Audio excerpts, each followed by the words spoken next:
O Supremo Tribunal Federal STF pode mudar o entendimento, aprovado há cerca de 6 anos, que tornou mais restrita a competência da Corte no julgamento de ex-parlamentares que renunciam ao mandato ou que são cassados. Relator de um habeas corpus, o ministro Gilmar Mendes abriu a apreciação, nesta sexta-feira, se manifestando favoravelmente a um novo entendimento que amplia o foro privilegiado. Numa sociedade altamente polarizada, marcada pela radicalização dos grupos políticos e pelo revanchismo de parte a parte, a prerrogativa de foro se torna ainda mais fundamental para a estabilidade das instituições democráticas. Defendeu o magistrado em seu voto.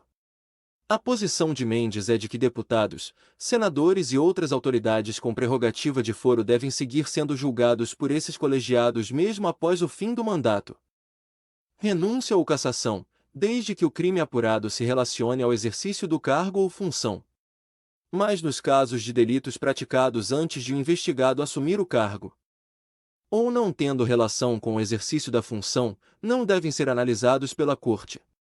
Por se tratar de prerrogativa do cargo, e não de privilégio pessoal, o foro privativo para atos cometidos no exercício das funções deve substituir mesmo após a cessação do exercício funcional. Destacou Mendes.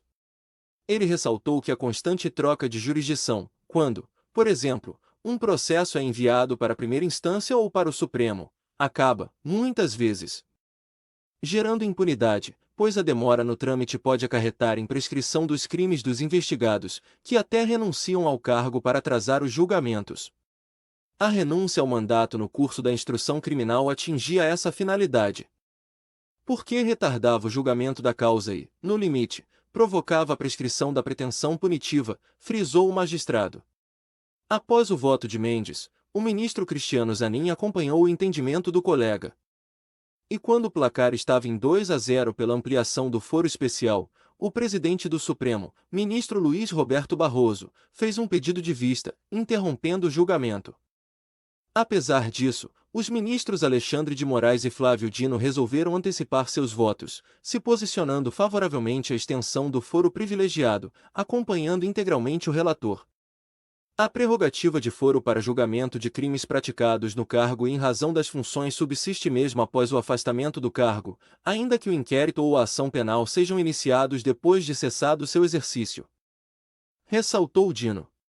O pedido de vista de Barroso já era esperado.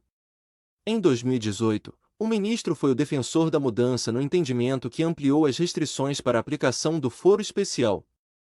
A medida foi responsável por reduzir em 80% os casos criminais de responsabilidade dos 11 magistrados. A ação que levou o Supremo a rediscutir o entendimento da amplitude do foro especial é um habeas corpus em favor do senador Zequinha Marinho Podemos Pará, que responde a uma denúncia de rachadinha no seu gabinete do tempo em que era deputado federal.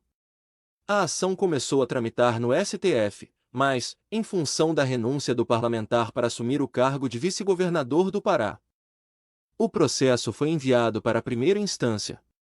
Agora, com a volta ao Congresso, o senador espera que a Corte retome a análise da ação. O julgamento ocorre no plenário virtual, em que não há debate entre os ministros, mas, com o pedido de vista de Barroso, mesmo que outros magistrados antecipem os votos, o julgamento fica suspenso sem uma data para ser concluído. Com o placar de 4-0 pela ampliação do foro especial, faltam apenas 2 votos para formar maioria.